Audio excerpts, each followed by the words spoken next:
I don't think it really matters too much whether we won or lost that match last year. It's really far in the past. Sure, we have those memories, but it's not really gonna influence the outcome of the game in any sense.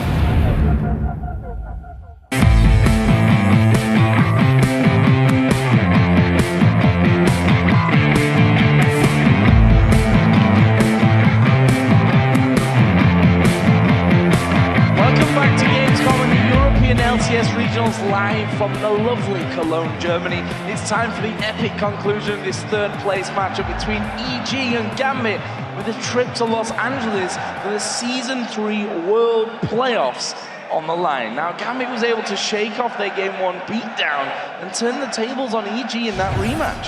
Yeah, I mean, Gambit, they completely, I don't want to say for lack of a better word, but destroyed Evil Geniuses. I mean, overall, they went 17-4 and 55, only giving up those 4 deaths through the entire game, and that was just a great play for them overall. And part of the reason why was they got that first pick and broke up EG's dive comp by taking Zach and giving it over to Darren.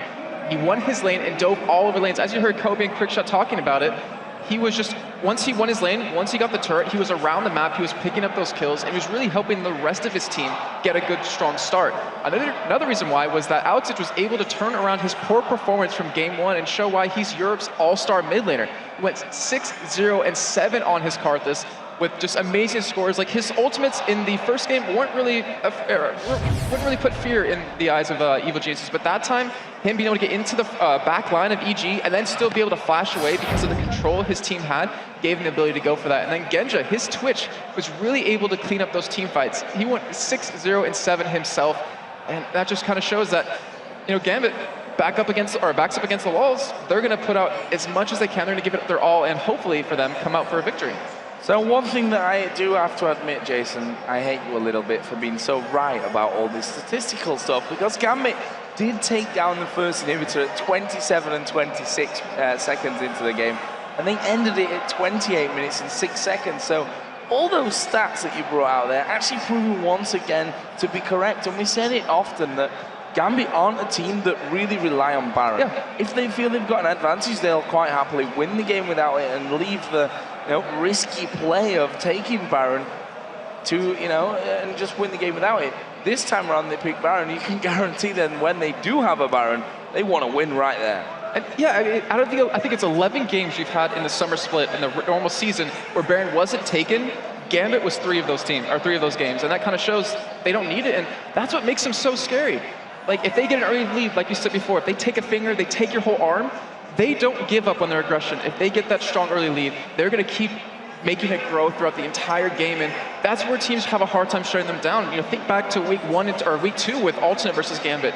Alternate was known for being hyper aggressive and teams not being able to deal with it, but Gambit, they out-aggressed them. They were able to put out that pressure that Alternate couldn't deal with back then, and they were able to take those games. And it seems like the boot camp they had in Kiev kind of refreshed their memories of like, oh yeah, that's what makes us such a good team. We should probably start doing that again. So what do we think to EG's comp in that second game? Because they almost went halfway towards, the curse of the bullet time. Like,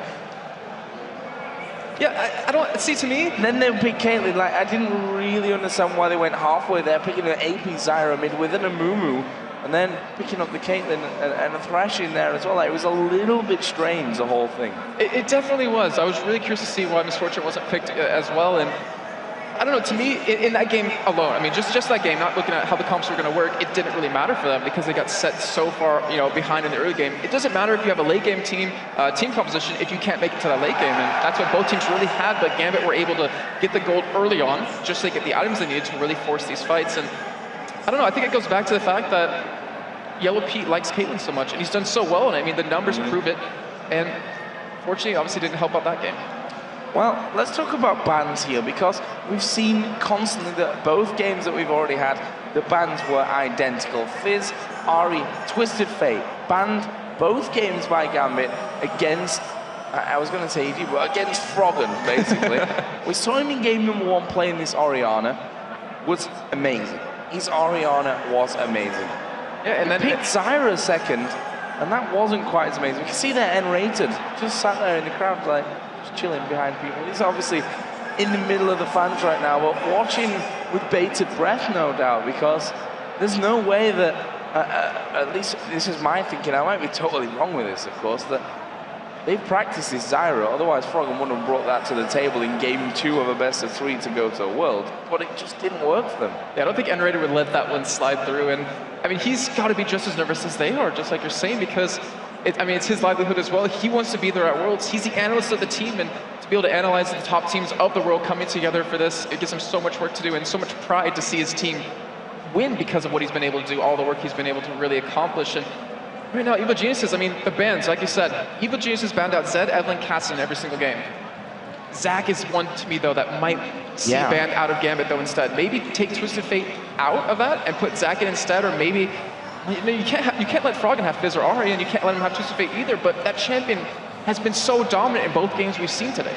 So the question is then, if you leave Twisted Fate up, do you leave Fizz open as well for yourself? Since Gambit are going to be on the red side here, since they're going to have the final pick of the game, there's so many mind games in this one. Like, you have 3 bans, and we've seen how difficult it is to put those bans wisely against your opponents. Like, where do they go? Where do you put those bans realistically? I like how you said the mind games there too, because that's the whole point of them. We talked to teams so many times where you leave one really strong champion open, then the blue side gets to first pick them.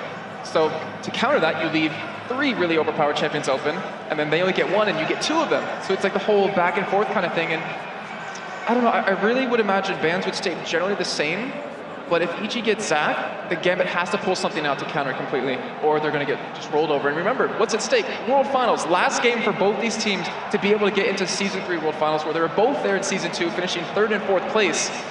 I don't think it's an option to really lose this game. Well, it's not an option, is it? I mean, you've almost lost an entire year of your work. Obviously, they're going to be, it doesn't matter what happens in terms of who wins and loses for next season. For the spring split of Season 4, these teams are all safe right now. So it's not that. We're talking about the World Championships here. We're talking about the opportunity to become the best player, or the best team, and with the 5 best players with that in the world. And that is a lot of pressure on these guys. Like, they're in front of a lot of people here. We're into game number 3. Like, the stakes don't really get higher until you go Worlds in this moment right here. I really can't imagine, after putting in a year of work into the LSS for these teams, for them to not go to Worlds, like how disappointed they must be or something like that, because like you said, this is their livelihood. I mean, obviously they're qualified for Season 4, so it's not as bad, but you want to show the world that, we've been working for a year. We're one of the best teams here. We are one of the best teams in Europe, and they want to win the Summoners Cup. Yeah, and the fact is that with that work that they've put in there, that's a lot of time invested. That is a lot of work that they've gone down into that one. And it all comes down to game number 3 right here. We are in Champions Select, so or we were slightly, for a little while, in Champions Select. We're going to be going back in there in just a moment, which again gives us time to kind of theorize when it comes to the bans. I expect Gambit maybe not even to bother changing again. I mean, they've already done it 2 games in a row. They got stomped in game number 1, and they still went with the same bans in game 2. I think the real question is, so let's forget about Zach. Obviously, he was really strong in those 2 games, but Genja, look at his turnaround from game 1 to 2. He played Varus game 1, got shut down. He got destroyed. Game 2, his Twitch was fantastic. Does he go for that Twitch again? Does he go back to Varus? Does he maybe go back to Misfortune? And we talked in the featured matchup, because it was between these 2 AD carries, that both of them, if they want to win the game, if their team wants to get into the Worlds, they have to step up. So there he goes. Direction like Ashe. We've seen Genja is the most prolific Ashe player here over in Europe, so I think Candy Panda might be a little sad by that. A little bit. So many questions coming into this game, and only 3 bans to really answer them with. But I think you're right with the Zach pick. That's like number 1 at this point. Both teams have played it in their victory games in this best of 3. It's gonna feature in game 3 in some way, whether that's a ban or a very early pick. It's not. If it goes through the bans, it's either in the first pick for EG or the first 2 picks for Gambit. And what's funny is that it was in different roles for both teams. Game 1 was in the jungle on Snoopy, who did amazing on it. Game 2 was on Darien, and the thing is, we talked about Darien so many times that if he goes on tilt, he seems to just kind of stay on tilt, and he kind of just seems to push lanes out, ends up dying over and over again, and teams can take advantage of that. I mean, what do you do with him? And I guess only time's going to really tell us here what team wants to take it, or are we going to see it banned? Well, just to recap for you, in case you're just joining us, this, of course, is the 4th place tiebreaker game The winner is going to Worlds. The loser is watching from home. And it all comes down to this third and final game. We are now into World Champions League, so let's have a look what's going to go through. Well, seems like it's going to be a similar thing. This is the key thing, Evelyn, Zed, Fizz, Ari, Twisted Fate, or Zach. That is I think that's what Gambit's asking themselves. They're not even sure. I mean, we saw the bans come in very quickly over those first two games. They do take it away. So we will have Twisted Fate left open for Evil Geniuses, and it looks like they want to pick that up. Yeah, and that Fizz was banned out, which again, I said that before, like, if you're going to leave the TF in there, you're going to leave the Fizz in there as well. I think Froggen's more deadly on Fizz than he is on Twisted Fate. And that's the thing, if they'd have kind of called their bluff on Fizz first, they'd be like, well, I can't go Twisted Fate now, can I? Just counter myself with that one. But obviously it leaves the Aatrox open, it leaves the Shen open for them here.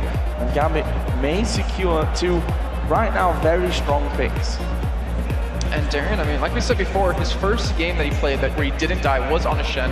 Obviously, we really didn't see much of that in the first game, but Shen just a strong champion. And also, you kind of match the global presence that Twisted Fate can put out. So if he ults somewhere on the map, follow that up with the Shen ulti to counter that, and it pretty much makes it like a 3-on-3 fight when it previously was a 2-on-2. So Twisted Fate has obviously featured a lot in bans and picks. Like, he's up there in the 90% range in terms of the amount of games that he's been banned and picked.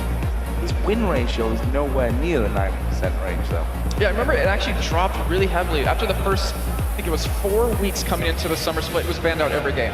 Yeah. And then it would start to let through, and people forgot how to play him necessarily because of that. They were losing game after game after game, and only, I think, one of the few teams that still was able to play Twisted Fate really well is Lemon Dogs and I think Gambit.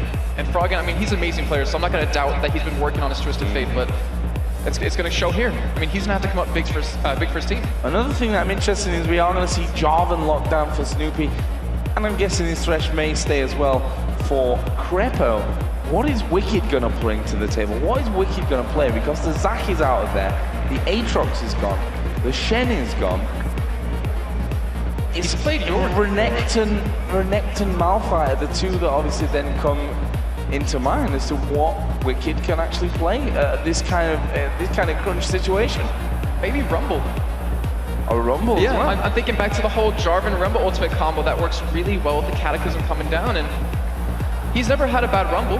I mean, that was pretty much his three, was that Rumble, Shen, and Malphite, and why not pick it up here? I mean, you can do really well in lane, you can be so strong in the team fights, and with EG right now, they kind of working towards that. Well, we have seen the Karthus locked in here for Alex Hitch. 3 out of 3 is going to go with that Karthus, and mixed results obviously that he's had with that one, but I'll be hoping that this one is a positive for them, as Zyra was taken away here as well for Voidal. So, funnily enough, we talked about, you know, leaving the mid laners till last, the ability to counter. They actually come in very early because of that first pick, Twisted Fate. Kennen, how did we forget about Kennen? And Kennen. Oh, wow. I mean, he had so many good games on that against Alternate in the 2 that they won. I completely forgot about that champion, but...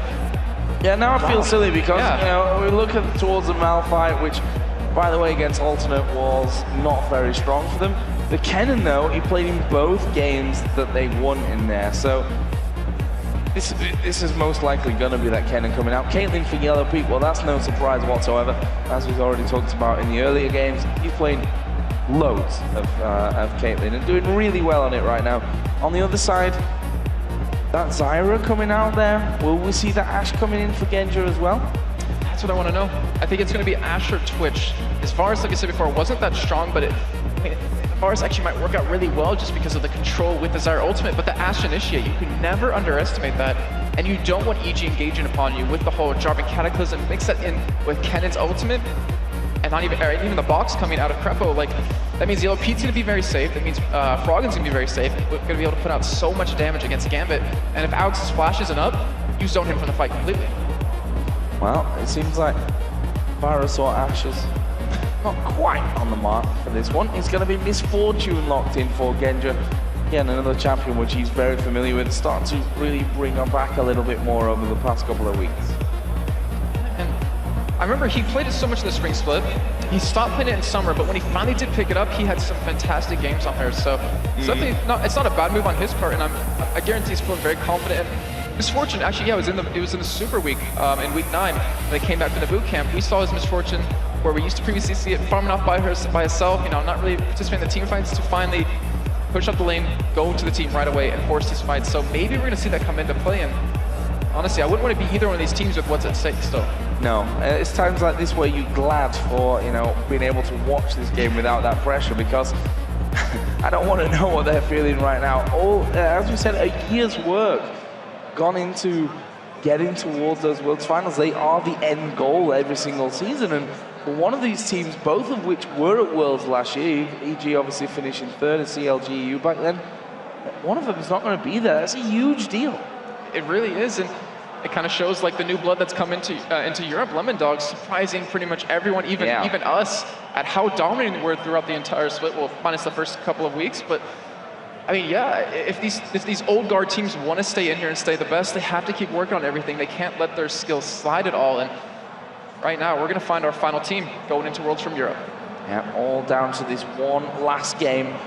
I expect a pretty passive start to things just because of that, just because of everything that's on the line. That we've seen two games that have not been close, if we're honest. A very stompy game for EG in game number 1, the same for Gambit then in game number 2.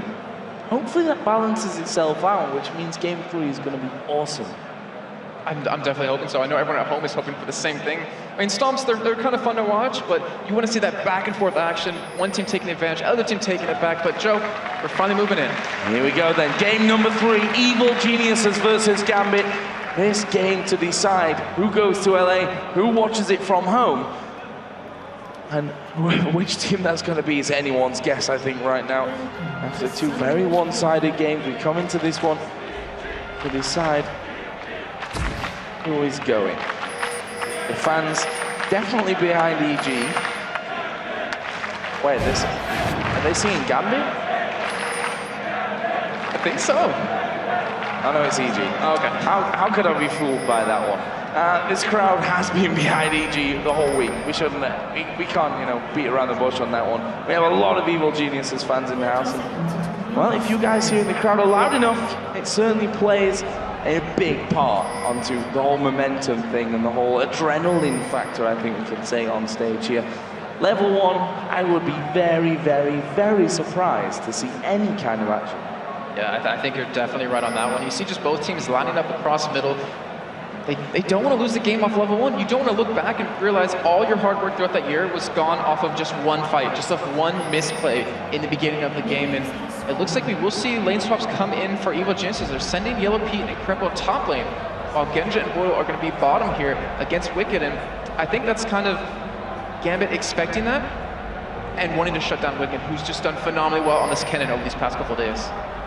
Yeah, it really has. And again, apologies to Wicked really for forgetting about his Kennen, because you know, we were thinking the Malphite Renekton routes, but his Kennen was sublime against alternate. And my bad for missing that one out there, because he has been great so far with that champion. We'll see what he can bring to the table here today in our final match against Gambit. But these 2v1 lanes, while we're on that topic of the Kennen, who's going to have the better time of these? Well, Wicked obviously has the range. He has the ability to farm away from the turret. He also blasts his under turret really well with that Doran's Blade, so he's going to be able to farm quite well. But Darren, he should have quite a huge amount of sustain with that Doran's shield, with his Q, which heals him if he hits that target. But as you see right now, because of the range difference that Yellow Pete has versus the range difference that Genja has, it's kind of giving away in favor of EG. So let's see how that one all develops in there. Yellow Pete got off to a strong start in terms of the farm. Looking down some of these starting items here, Froggen actually going for the Boot Street hot start here on that Twisted Fate. Yeah, he wants to be very aggressive against Alex. He wants to be able to hit those gold cards, and Alex has to be very careful. He's going to have to invest quite a bit into Wall of Pain multiple times if he doesn't want to be ganked. And remember, Snoopy, he made so many phenomenal ganks versus alternate with this Jarvan. He needs to make plays like that happen yet again, and he's already sitting up towards the bottom. Let's see if he can get into this one, sneaking in towards that brush and leaving Kennen Jarvan versus Misfortune and Zyra, and, well, in the end, shows himself there with the flag toss coming out, and that should mean that Gambit don't have any troubles down on this bottom lane. But look at that already, a 10 CS lead coming out for Yellow Pete. That's strong early on, and it is, of course, very early, so that can really change around very quickly. It's Diamond coming down towards that bottom lane. Half health, but plus the Bloodworld can be a little bit more aggressive with that Aatrox at lower health. Not to mention the damage he puts out just early on in the game, and You know, one thing EG did very smart is the fact that they did pull that lane swap in. And one thing that makes Shen so strong in these 1v2s is the fact that he can taunt you under tower, make you take a couple of hits, and you're going to have to flash away to get away from it. And when that's down, he does the same thing over again and can pick up kills. Not to mention, he's very hard to gank in a 3v1 with that taunt available, and that's why Stupid is really committing his time down towards his bottom lane. Froggen in this mid. Having a bit of free time there as Karth has left out on that lane. Down in the bottom, Diamond has actually come through the brush onto the bottom side, and pretty sure he's spotted him there as Crepo and Darian going to face off on that top side of the map as well. But exactly as we thought here, a game which could probably see a very delayed first blood. I suppose could also get very explosive very quickly from on the same token from that one, when one team really sees an opportunity and puts everything in there to seize it. And I really want to know, if one team does get a big lead, are they going to do it tutorial style, taking down all those inhibitors, or are they going to be very aggressive and try to go for some big plays? And obviously with high risk comes high reward, and we're going to see as the game obviously does develop on. But, you know, Froggen on this Twisted Fate, when he hits at level 6, as well as I would say in level 6, that's where we're going to start to see how this game's going to go. Are they going to interact with these other lanes? Are they going to try to pull off ganks? And I think Froggen might try to gank bottom as his like first real chance. Well, he's actually headed back home right now. Almost 40 CS under his belt, and will come back into the lane with 2 Doran's rings and an Ant Tome. So it's a decent amount of power early on for Froggen's Twisted Fate. Yeah, it looks like he's trying to rush that Sheen for some extra auto attack damage. Diamond doing what he did earlier on, trying to counter jungle Stupid as much as possible, but Stupid's heading up towards him. They actually could potentially close out on him. The Dark Flight's going to get away, and Millipede and Crepo doing a great job in this top lane, farming up quite a bit. And I believe they actually have some decent damage down onto that turret. Yeah, really nicely mobile, the Aatrox, to get away from any possible danger. Alex actually headed home here as well. Didn't quite hit level 6 before he went back. Froggen, though, has now got level 6. Without Alex in the lane, this could actually be dangerous. I think with these sword boots that Alex just picked up, he's looking to go for some ganks on the side, or not him ganking, but Diamond coming around into these lanes and ganking. But we do see Froggen already head up towards his top side. But remember what I said earlier, Shen is really hard to die 3v1. If anything, I think he's just coming up here to take this turret down. And EG have got some experience diving to Shen in a 3v1 scenario, but it looks like they are going to go for it. Froggen there, got to get the stun up. He's actually tanking the turret there as he switches up to the minions. They're doing this one nicely. Darian down to below half HP, but they're taking too much damage. Here comes a Requiem. Is it going to be enough? Crepo going very low. Diamond actually going to go back from this one as he jumps in. Flayback, but first blood goes to Diamond. And again, a 3-man dive for EG, going pear-shaped and giving up first blood. I'm trying to think, how many times does that happen for them? Unfortunately, and Alex, I mean, he had the money to go for the Catalyst, and I said a little bit earlier, with those sword boots, he wants to be able to ult into these side lanes with that penetration. Right now, Diamond able to make his way up towards that top side to turn that around, where Darian, he tanked them for so long under that turret, able to survive, and even still has his flash available if he wanted to use it. So great job again, a fantastic start.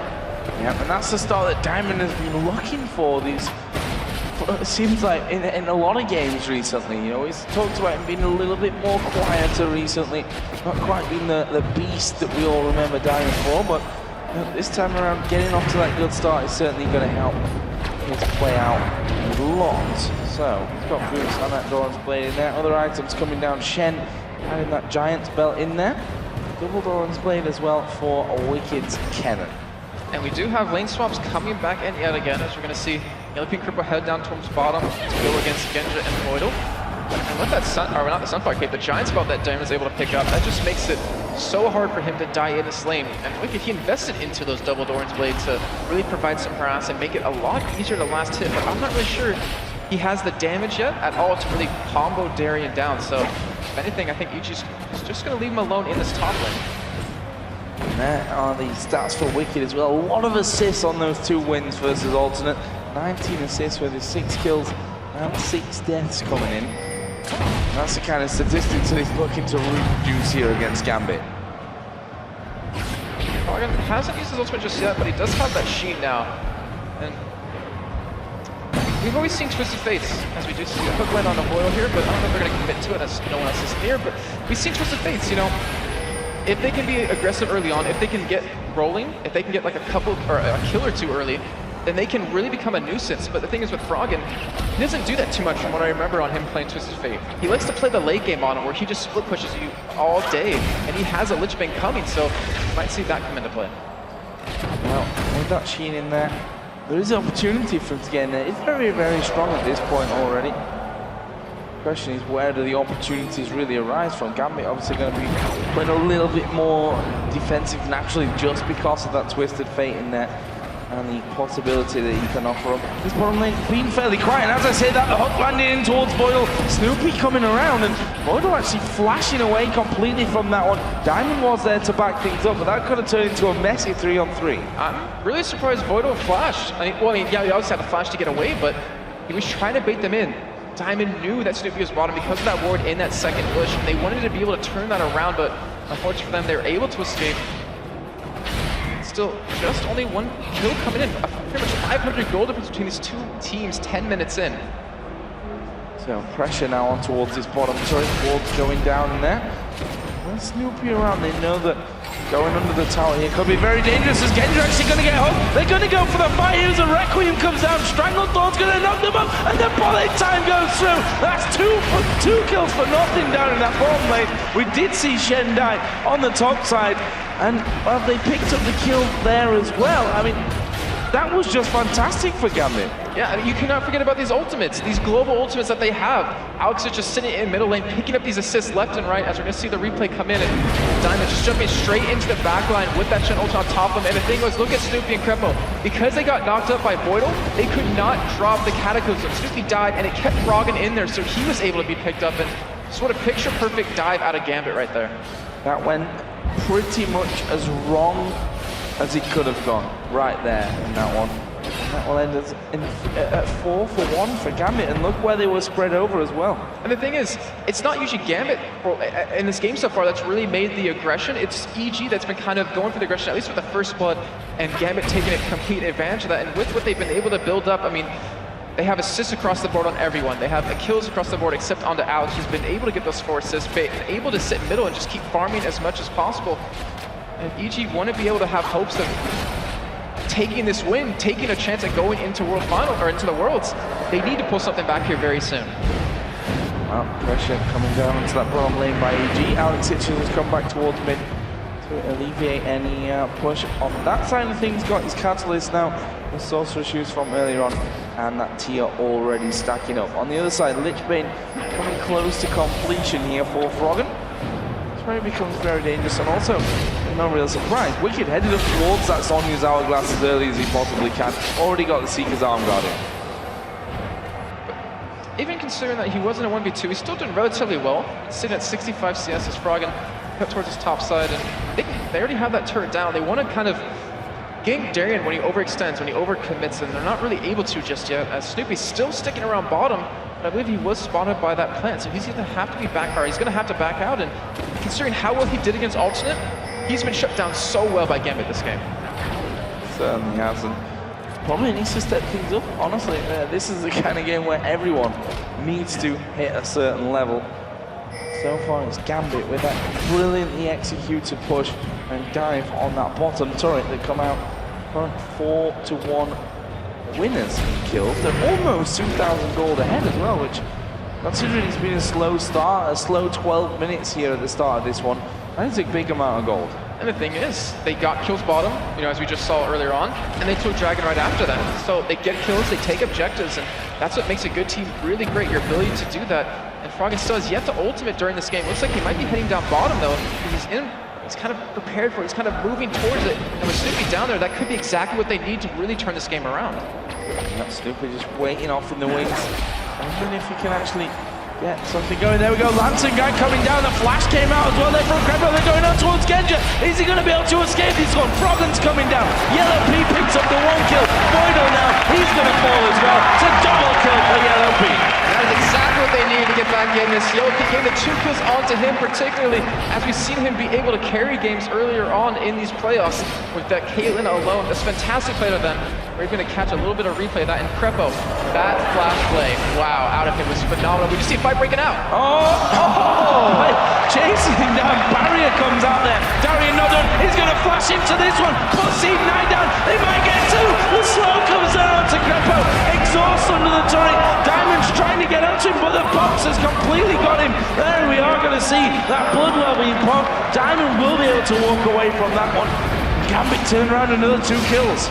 So 2 for 2 trade there in the end, and Wicked was able to get a lot of damage onto that top turret, however. Was able to kind of counter that as best as he could, but Darien, again, ultimate down, kills picked up. And if he keeps on that pace, he's going to become so tanky that no one can deal with him on an EG, and he's going to have to keep, or he'll be able to split push, which he didn't get to do in that first game. So EG now gathering up middle. Lich Bane is done for Froggen, and that means turrets don't last very long, or certainly won't when he actually gets the opportunity to put down some damage onto them. Alex and Boyle coming towards this mid lane to try and cover that one. You see chunks of damage coming out. Wicked, not too bad himself with that double Doran's Blade in there. I see his auto attacks can be doing a decent amount of damage as well. So this turret's certainly not safe here for Gambit, but that 6-3 kill lead that they have currently puts them 2,500 gold up. And right now, I really don't expect too many fights to break out. I'm really looking to this next Dragon to be the big contest for both of these teams, where you pick up a couple of kills, as we saw Gambit do earlier on, you can get a nice, huge gold lead.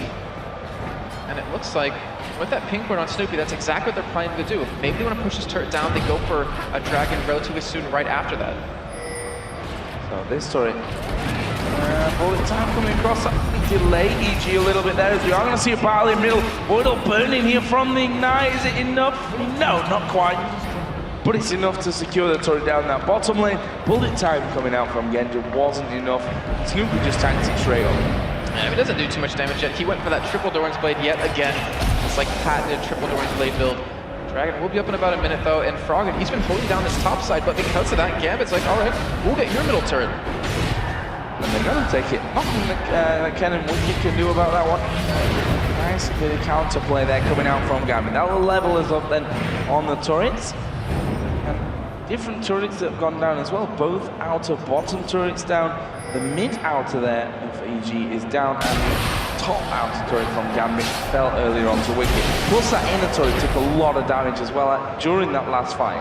And that might be exactly why Froggen's top lane, or at least sticking towards that side. Maybe he wants to apply that pressure, get those turrets down while they can. And I honestly wouldn't be surprised if EG now concede the Dragon, but apply pressure while Froggen does split push that top lane. But Darren doesn't have his ultimate just yet. He can't really get down into this Dragon fight, so they, in the end, could potentially have a 5-on-4 if Froggen does come. Yeah, literally nobody there at this point. EG.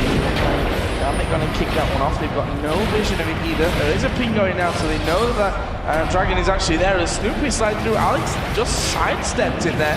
Didn't get knocked up. And the Dragon is going to go over to Gambit Gaming. That's going to increase their lead significantly. And we have to keep in mind, he's looking for a fight here. All this could be very bad. Well, they're able to escape. But because they took that Dragon very early, after that kill bottom, EG didn't really have a 100% for sure time on it. Obviously, they knew it was going to be done. And because of that, Gambit was able to take advantage of it, able to pick it up for free, and extend their gold lead to now 3,500. 3.5K. Not masses, but still a gold lead nonetheless. Leaves Gambit in prime position as we are going to see Darren here, possibly in a little bit of trouble. Going to get the taunt down towards Wicked. He's pretty tanky by now because of that 2 kills, 3 deaths, 3 assists that he's got. No deaths up until now. But Gambit are going to be making a play on this inner turret in the mid lane. Big chunk of damage in there as a hook. They can take it. Gonna hit a minion. They can take it. Yellow Peak's not in position to stop this. Wicked's coming down still from that top side, and Gambit, they can take this and force a fight right off the back of it if they want. Well, very, very close there, but being defended nonetheless. So EG actually going to keep that alive. You can see that they start to push out that mid lane a little bit, try and force those minions further back up the lane. You don't want Gambit to be able to just waltz on in there and finish off that turret. Other items coming out now as well. Needlessly large rod picked up by Froggen. So that's added to his power. That Rod of Ages on the other side for Alex Itch's Karthus is now finished. And you saw right there in that top lane just previously that Wicked and Darien, the dual potential out of both of them, where Darien really shuts them down with that tanking he has. And you do see Snoopy sticking towards the side, but they don't really have the damage to kill him, and Froggen, he's heading towards the top as well. But they're kind of trying to split them up. They're trying to go for a middle turret here. Oh, hook coming through there from Crepo. Royal able to just step back from it, get out of range, and avoid the danger from that one. So it's still, you know, despite the 9 kills that we've had up to now, which is actually more than I was expecting, to be honest, at this point of the game, we've gone to a bit more of a passive stage again, but we know how those kind of games can turn extremely explosive very quickly. Now, Diamond and Gambit are all grouped up in this mid lane. There are 4 of them there. Shen, of course, doesn't really need to be there. He could just join in later on with that Stan United. And with that middle turret so low, that's obviously a very big lure for Gambit right now. That's a juicy target for them. Yeah, you mentioned earlier about the strength of taking down that middle turret. You see the pressure it's been able to apply to EG right now because with Gambit just grouped up middle, they force all of EG to sit middle and defend against it when the turret already very low, and that allows Darien to split push right now. He's already doing some damage onto that top turret. He's getting even tankier, even more farm, and EG, I mean, with Yellow Pete trying to split push every once in a while just to try to catch up, he's not really able to pick up as many items as he'd like to. Froggen had just pushed him away from that one, but at the end of the day, it's the Shen. He's going to be able to join straight into that fight. Obviously, Twist of Fate has to be really the one that stops him in this composition. There's no one with a teleport or anything for Evil Geniuses here, so they know that Twist of Fate and his Destiny Ultimate are really all they've got to stop that one happening, as the red buff was just taken away there by Diamond. So nice little invade coming out of Gambit, and that's what happens to you slowly when you start to lose those mid turrets, that your jungle becomes a lot more vulnerable then. Oh, Snoopy might get caught here, it does get slowed. Yeah, slowed down, but he'll be able to slide away. He's Jarvan, no problem. Yeah, and I mean, we've always talked about Gambit being very aggressive, doing a lot of counter jungling. They're showing their strength right now. They have that middle turret down, and they're trying to take away everything possible. They're taking away the red, they're taking away as many camps, and they're still trying to, I say, catch up in their top lane and their AD carry in terms of CS, but with all these assisted kills under their belts, they've been able to surpass them here. Alex, with that blue, they have great siege potential, great wave clear. So we talk about Shen and, you know, his split push potential, but despite the fact that Darien has spent so much time up there, he's actually behind in CS, and if you look at that lane, just from the minimap, you see that he's, at this point, not been that effective in what he's trying to do. Well, look what you have on EG's side. I mean, you have Wicked who can wave clear extremely quickly. Froggen can do the same.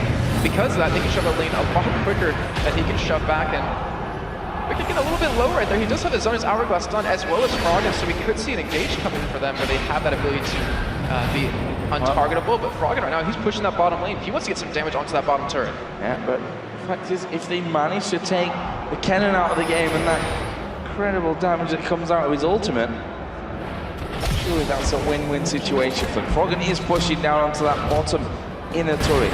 Middle inner turret has already gone down. You can see the hook landing there on towards Gambit, but that Bloodlord not really the target that EG are looking for. And Gambit actually sticking around for this one, but they sent Shen down to that bottom lane to counteract Froggen. And the thing is, at this position of the map right now, if Gambit were to fight, it will be a 5v4 because of the fact that Twisted Fate is not going to be able to get over there. And Froggen, he has to be very aware of that. But I mean, they could be engaged upon, but you don't, just like I said, you don't want to fight when you know it's going to be a 4-on-5 for you. It's like an advantageous fight, and they're able to push Gambit away as Gambit going to take away the blue. So they're already able to take away the red previously. Now they're taking away the blue, so now Froggen won't even have the ability to pick that one up. Oh, actually, they moved back away because the fight is kind of breaking out here. Yeah, fight breaking out. We are going to see Destiny being activated here. Snoopy going to jump on towards Alex with that Cataclysm. Here comes Wicked from the side, but he's not doing anything with it. We are going to see the Requiem coming down. A lot of damage coming in. Snoopy somehow manages to survive that one. Wicked actually Zonya through all the damage. And that will actually end with a 1-0 for EG. Well, that's exactly what they need to do to kind of catch back up. Darien didn't even bother ulting on the Voidal either to save his life, which I think he would have been able to. But now EG should be able to get a free turret off of this, and they're closing that goal difference very, very well. Yep, that brings us back to 3-3 in towers. Dragon is available, and this is an Evil Genius's Dragon. We've got first in the game. Darien off to the side, but obviously not the spike or anything to really go for that one, and that will be the pickup. So, nice one again. That brings the goal back now to 2,000. Now it's a matter of I think about a minute right there too with that gold swing that ended up happening. But we do see a lot of items still come in. I mean, Diamond, he isn't really building any damage besides that Doran's Blade and the Razor, but he has that Spirit Visage, so he's gonna have the extra cooldown reduction, the extra healing off of his W.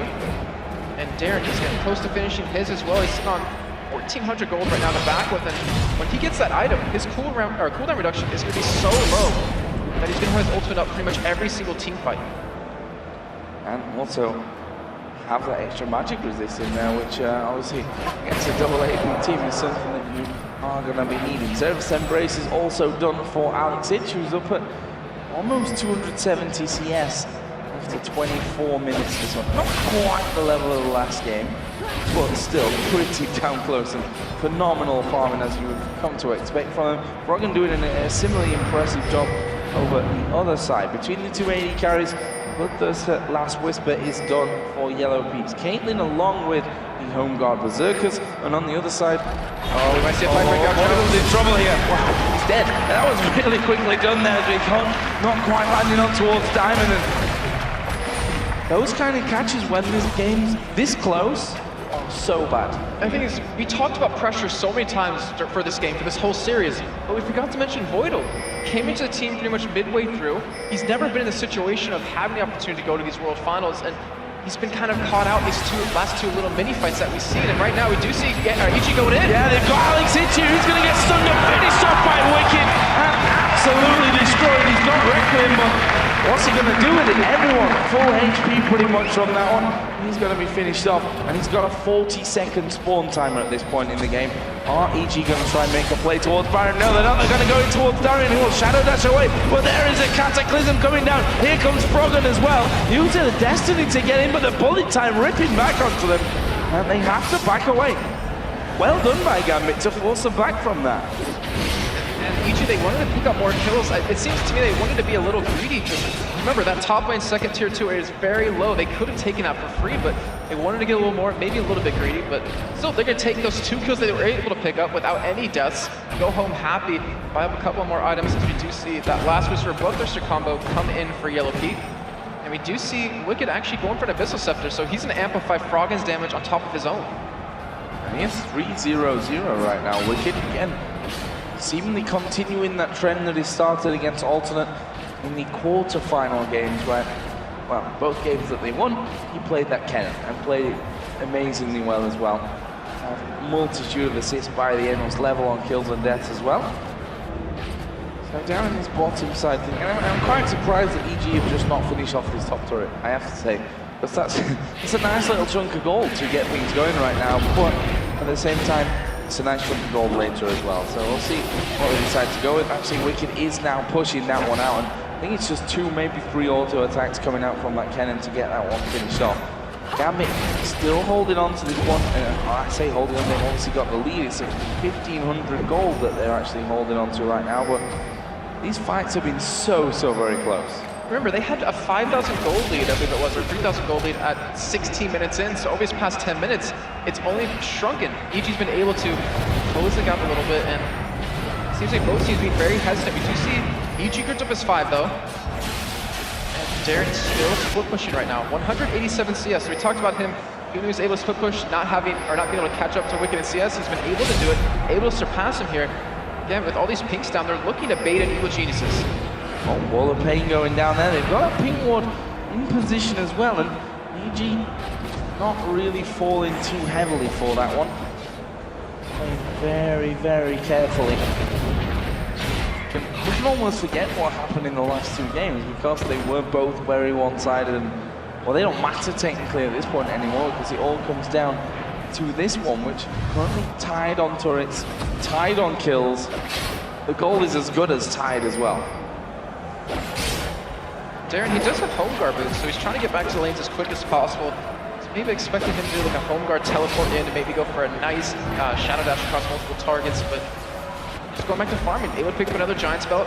It's going to be very tanky. It's going to be very hard to do if he's sitting at 3,300, well 3,400 life, with 147 armor, 126 magic resist.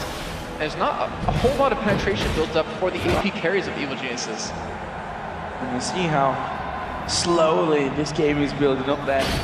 Snoopy able to take his hands off his mouse and keyboard and just have a good drink there as he talks to the rest of his teammates through things. And is moving a little bit slower, but what would we really expect from a game of this caliber? And traditionally, Gambit versus EG games have been a little bit slower, have been more drawn out as well. We have seen games that have lasted over an hour between these two teams in the past. And it really wouldn't shock me if we were to have that here again today. We do see a lot of farm, though, funneled into those mid laners, which you would honestly expect with Froggen and Alex. 321 CS to 315. The AD carry is kind of trailing behind, but that's due to Froggen. He's trying to push up the waves as much as possible. Alex is trying to do the same here, but it's like we're gonna have a death cap coming in for Alex, and this might be the time for Gambit to fight. They have a lot of good items.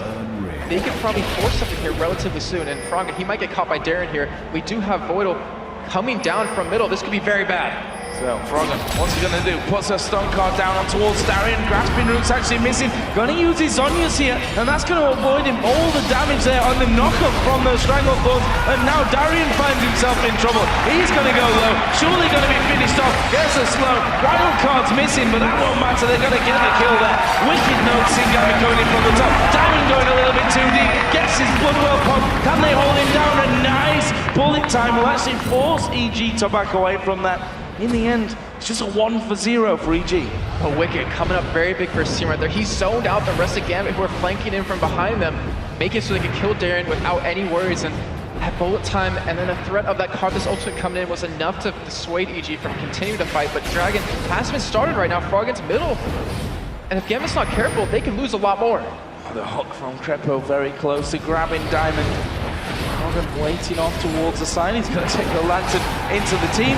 Dragon still underway here. Gambit not going to give this one up. Yellow Pete got rooted down there, and EG decide against the Dragon. They start to back up. Alex is just going to flash in there. He's going to have Shane coming down as well. Wicked decides to use his Onion. They dive straight on top of him, but the Lantern brings him back to safety. The playback, but here comes Requiem.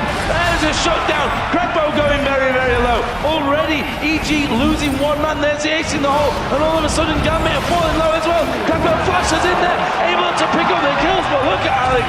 Triple kill for him on Karthus, and that will be 3 for 1 in the end. Froggen is now trying to run away desperately. But what a play out of Gambit once again, Jason. The flash in from Alex with the Stan United coming down, setting up the play. Oh, we're going to look at it again here. Just like you said, that flash over the wall with that Shen Stan United. Wicked kind of gets out of position a little bit. He does obviously get saved right there, but the Karthus ultimate coming in, they, I guess, didn't really count for that one. As the thing was, Genji, he came into the fight a little bit late, and yet they were able to survive long enough to turn this one around, and Froggen, he ended up ulting out there in the nick of time as Crepo was flashing and killing Diamond. He kind of actually got played out of his jump right there. I didn't even notice that the first time, but a fantastic job by Gambit. 3 kills going over to Alex. That only made him more of a threat. And look at his items that he has, Joe. That is crazy. 9 to 8 in kills. Less than 3,000 goals still separating these two teams. We've already passed the half-an-hour mark. We've seen that both of them willing to fight with this one. Gambit in particular there, with Alex making that split-second decision to really jump over the top. And we've seen so many teams utilizing the Shen to set up that 2-man kill team. Obviously, NIP is one of the other teams that really come to mind with that. Also, the yellow submarine thing that we kept talking about, which EG did use in the Super Week. That whole Twitch stealth, you don't even see Shen coming in.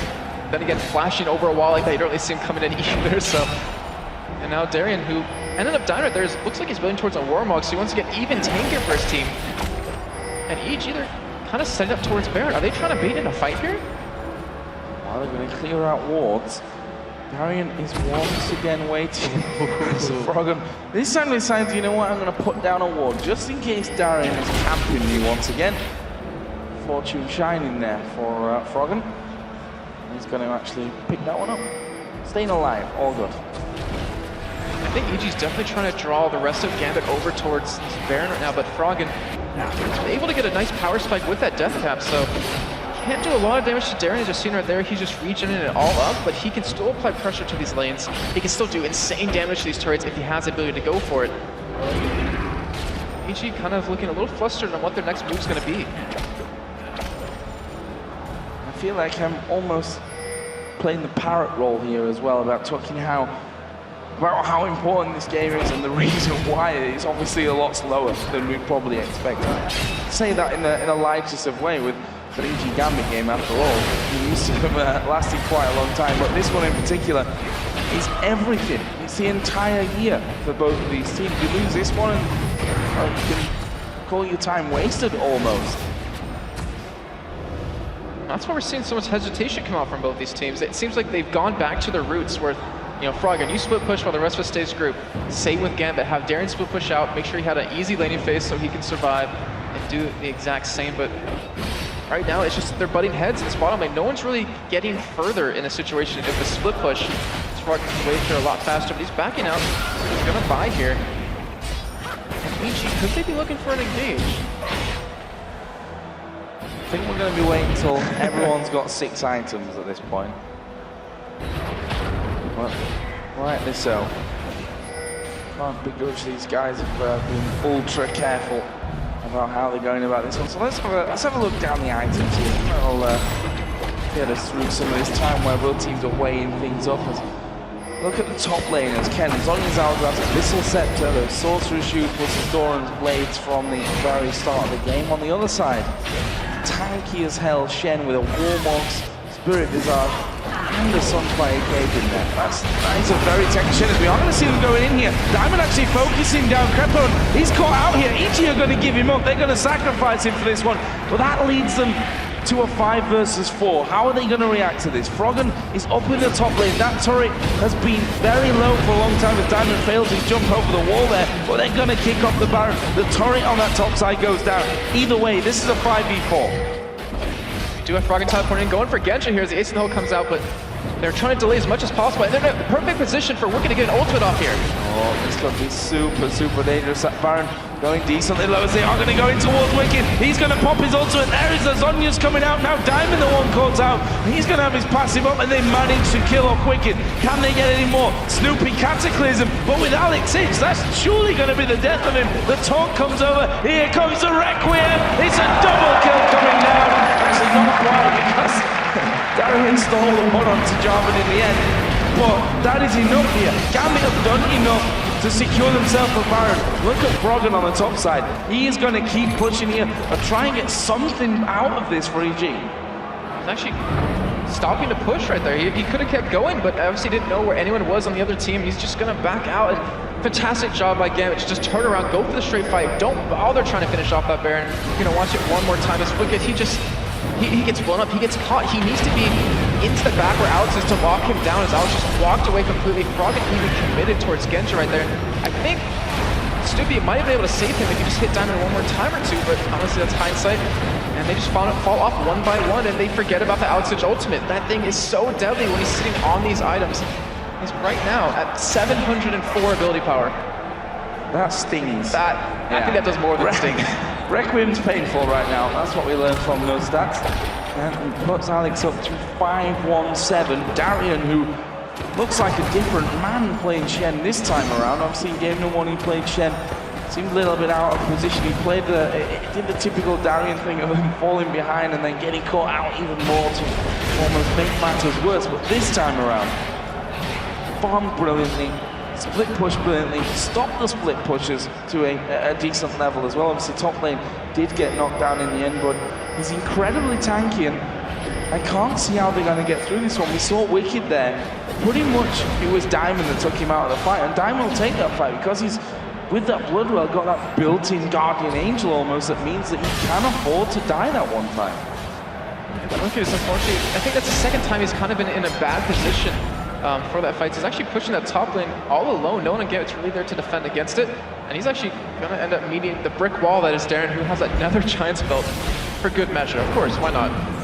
There's another Dragon as well for Gambit. So let's take stock of the situation. 13-8 in kills, 4-3 in turrets to Evil Geniuses. But look at that gold now. 6,000 is the difference. We've seen it approaching that level a little bit earlier on. Then it was brought back somewhat with EG who managed to farm themselves back into the game. But after that last bunch of kills, plus the Baron, plus the Dragon, it's looking good for Gambit here. But certainly not over. If there's any team that can stall out games, it's EG. And pretty much the ball's in Gambit's court where they want to go. They have it 6,000 gold lead, like you said, but they also have pretty much 8,000 gold worth of statistics added on from that Baron, and you even see 2 GAs coming in for Gambit. They're confident enough in their damage. They just want to be able to survive what EG can put out, and right now, Wicked's not in position. Neither is Froggen, right, and they could take potentially this inhibitor turret. So you've got to kill Diamond 3 times for him to actually die right now, which is just a massive pain in itself. Froggen is going to bring a turret back in this bottom lane, but Gambit reacting to it perfectly. They're just going straight through. They're going to have an inhibitor away from this, which means those super minions going to start streaming down. Froggen actually starts to back off as Gambit do leave that EG base. But are they going to let him come back from it? We did see Darien already getting in there, so he's going to stop those minions pushing any further. And this is an opportunity for Gambit to take out the entire jungle. That is really straining Evil Geniuses. I mean, we're starting to get to the point where Gambit has almost 1 full item ahead of their opponent in their respective lanes. And EG's still sticking to their cards. They're still sticking to trying to split push as much as possible.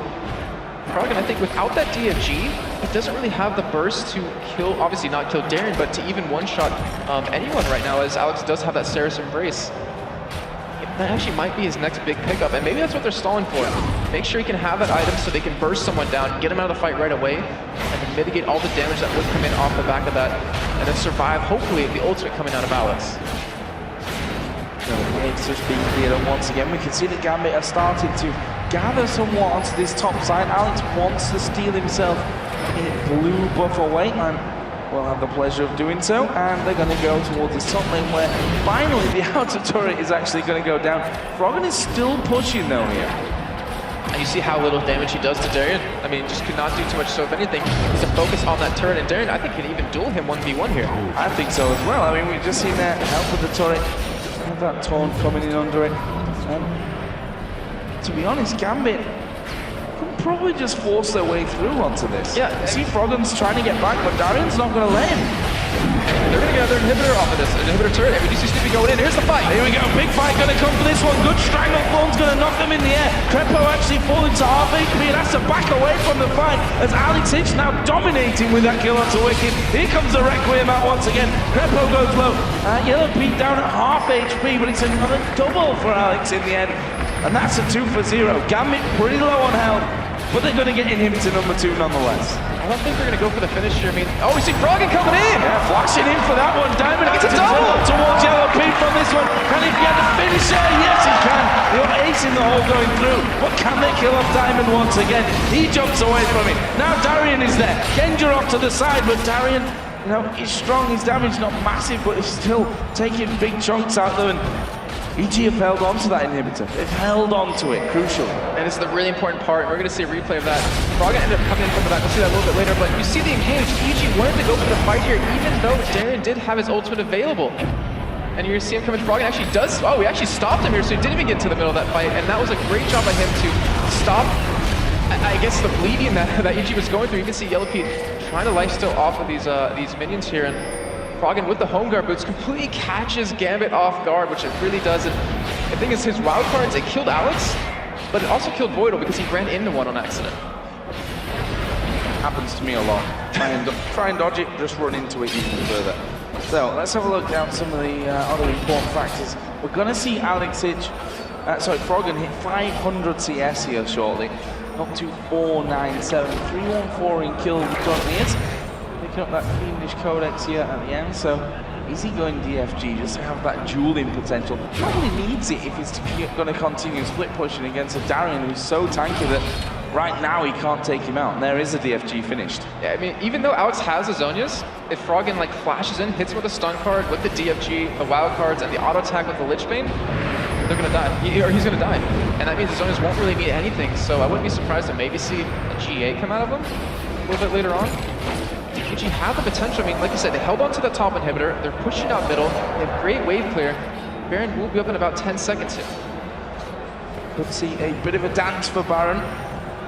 Who mind kidding? We're gonna see a dance for Baron. That's coming up in just a second. Is Darien gonna go in there first? Takes it. Oh, he's gonna drop it. Wicked caught out. Is he gonna have time? No, he doesn't manage to pop the Zonias. That is bad news for EG. Wicked going down without even being able to do it. That taunt just locked up basically with all that CC coming through. That is him down now for almost a minute. Are Gambit going to risk it though here for a Baron? This is exactly what kicked off the Baron for Gambit last time. Wookie getting caught out of position, down for another 45 seconds. Gambit, I think they very well could. I mean, the bottom lane is still pushing. They have a huge wave there. Froggen's starting to deal with these super minions middle.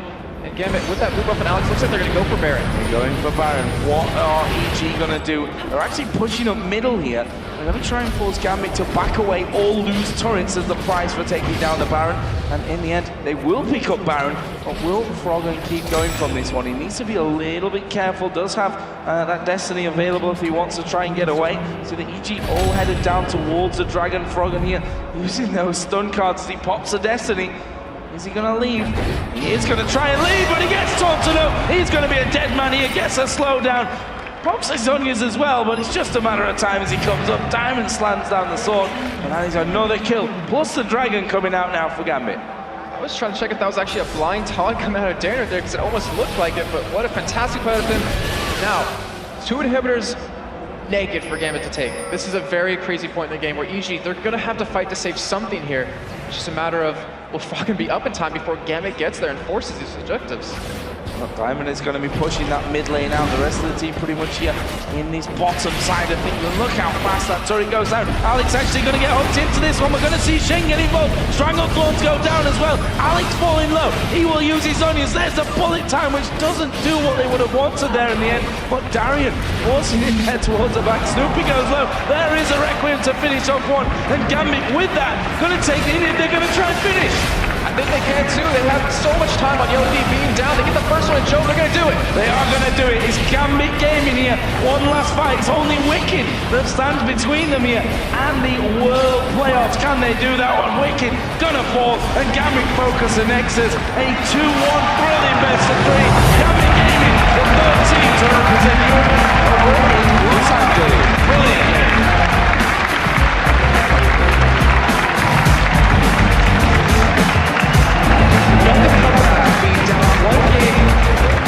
Series, how hard they got stopped in the first one, stopping the second game, coming up huge in this game. Amazing job, and you just see EG, they are just so disappointed with the results from that. Looking to come out into the World Finals, they were there last year, they had their place, but they couldn't get to it this time. Yeah, we can see what it means to Gambit as well. Very emotional after that one. Alex is like, I can go home. My wife will let me in the door. He's gonna let him in from this one.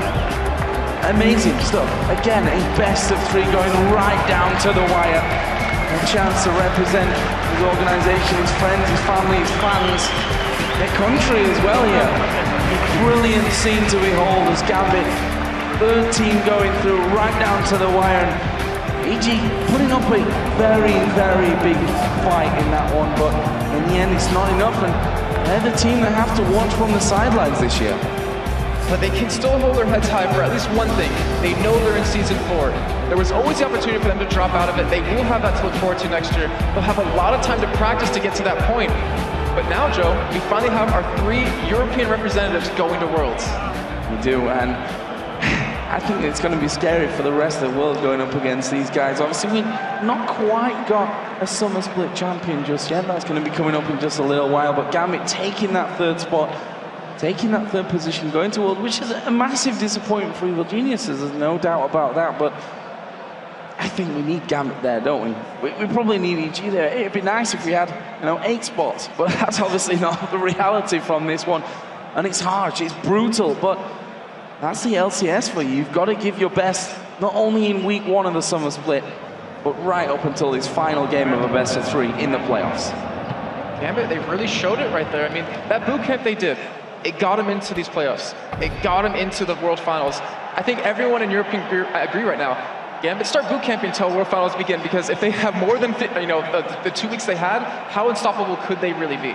I'm pretty sure Gambit are headed straight back towards that boot camp now that they've qualified for the World Championships, because it was a different Gambit team that came out. They were looking very, very ropey. The addition of Voidal after Darker was brought into the team and then left. It's been a rocky split for Gambit, a very rocky season, but in the end, this is what really matters here. This best of 3 victory, gonna send them over to the World Championships, and couldn't be happy for them right now. Yeah, I'm honestly, I'm feeling good for Worlds. We have 3 great teams coming from Europe. We have Lemon Dogs, we have Fnatic, we have Gambit. If these teams prepare well, they're going to do extraordinarily well at the finals. And not to mention, we do have Reckless, I believe, coming in for Fnatic. I'm not sure how many games we'll be playing, so don't quote me on any of that, but Europe, it's looking bright, the future. Well, we're going to see if Fnatic can obviously claim a second split in a row as they take on the Lemon Dogs a little bit later on. But for now, we're heading over to Kobe and Quickshot to break down all the best moments from Gambit's brilliant Game 3 victory. Thank you very much, Joe, and congratulations to Gambit. A very hard-fought win in that third and final game. Yeah. They kept a lead for most of it. They were just a little bit ahead of Evil Geniuses at basically all stages of the game. Starting right from the very, very beginning, we've seen a 2 versus 3 as EG were trying to deal with the duo lane of Gambit, and it actually almost backfired and didn't really work out the way EG was hoping. Yeah, so there were a couple things that EG got off on the wrong foot with. One of them was the 2 versus 1 lane swaps here, and EG did see Darien up top before minions had spawned. The 2 versus 3 thing that happened bottom because Snoopy went to help Wicked lane really didn't turn out in their favor because Genja was doing his normal thing of freezing the lane, and Wicked got behind in experience early, and so did Snoopy. He was very low farm for the first half of this game and wasn't able to have a very big impact with that Jarvan roaming around. He got mobility boots to try and make up for it and get into position for more ganks, but he couldn't make the plays here. And the early plays were made by the globals of Gambit. That was really why Crepo before the games was talking about strategy's going to revolve around the globals. Before we actually even talk about the globals, there was also some decision making from EG that also really backfired. They tried that 3v1 dive on the top lane on Shen. Yeah. It didn't work out for them. They were caught out a number of times during the mid game and just not really seeming to be entirely on the same page. So that's part of the globals thing is Froggen was first picking the TF, but he failed that dive top. That was a walking dive. He just went up there. They tried to dive Shen, couldn't pull it off in time, and the Requiem again from Alex on his Karthus, the globals, they were able to finish off Crepo there. And then when he did use his Destiny on TF, soon after that, to go down bottom, also not successful once again. So. Well, that is actually going to be the first replay of the game. So let's pull that replay up onto your screen. And it was a massive, massive fight down in this bottom lane on the tower. And basically everybody came to join in on this one. Talk me through what happened, Kobe. Okay, so this is going to be both the Requiem back up now and Darien going to be using his Stand United. Gambit have a very strong dive comp specifically for the bottom lane because both their top and mid lanes can add to this fight, whereas their jungle comes in with the revive passive in Aatrox. He's going to start it off. So let's roll this clip and we'll see Diamond not hesitate to jump right in here on EG. There's a good hook onto Genja and watch how they focus with the flash from Genja. Immediately, as soon as Snoopy jumps into the air, Genja flashes out of that Cataclysm and starts to channel the bullet time, adding that huge zone of damage over the entire turret. Too many factors here from Gambit coming in the bottom lane. The game was still very, very close for the next very long period of time, and there was a couple of pretty big game-changing moments. One of them was a team fight in and around the Baron pit, and initially it kind of looked pretty good for EG. They got a pick, they peeled away, but then Alex just man modes up and he flashes over the wall. It's going to take us to our second replay. Oh, so that's Dragon Pit. Dragon Pit. Yeah, so did I say Baron? My bad. Let's pull up the replay on your screen as we're talking about, and this is just Alex just really turning the tides of this battle. Now, this game, the mid game, was all about picks for really both sides here. There were a lot on each team, and that was actually why this game was so close in the middle. Several different members getting caught off of position. This one started out, though, from an earlier pick. Froggen was down bottom, if you remember. Darien tried to collapse on him. They thought they had Froggen in a bad spot, but he Zhonya's and bought himself enough time that the EG team turned it around and killed Darien. That's why Darien's dead right now. But he's Shen, and he has Stand United. EG wait around this dragon way too long. The full death timer of Darien comes back up, and then Gambit go in. All right, let's roll this clip, and we'll see Alex. This is the Alex man mode flash you're talking about. They prep this aggression with the Shen Stand United. He's able to get right where Karthus wants to be, in the middle of the team, to split them to two sides of this block of bottom lane, and that means EG cannot escape, because Froggen and Yellow Pete are cut off from the rest. That spurs the whole team to go in, try and make the best of a bad situation here. And though Crepo is able to get in with that last flash play to pick up 1 kill, that's not nearly enough for EG. That also meant a dragon for Gambit. So Gambit Gaming secured that 3rd and final spot from Europe at the World Championships, the World Playoffs next month. And it was hard fought. We've seen game 1 go one way, game 2 go the other, but at the end of the day, Gambit, they made it count when they needed to. The reactions after this game, this is why we were talking about this matchup so much yesterday. You can tell how much emotion is going through both of the teams here. Yeah. Crying on both sides, winners and losers. The one thing I do have to call out is the fact that both teams shaking hands, hugging it out towards the end there. And you know Evil Geniuses, they're going to go back to the drawing board. They'll bounce back from this one. Fortunately, they're not going to be at the playoffs. Guys, we do need to take another short break, but when we return, Sharks will be joined on stage by the World Championship bound Alex Sich. Then it is time for our European LCS finals between the Lemon Dogs and Fnatic. Don't go anywhere. The LCS live from Gamescom. We'll be right back.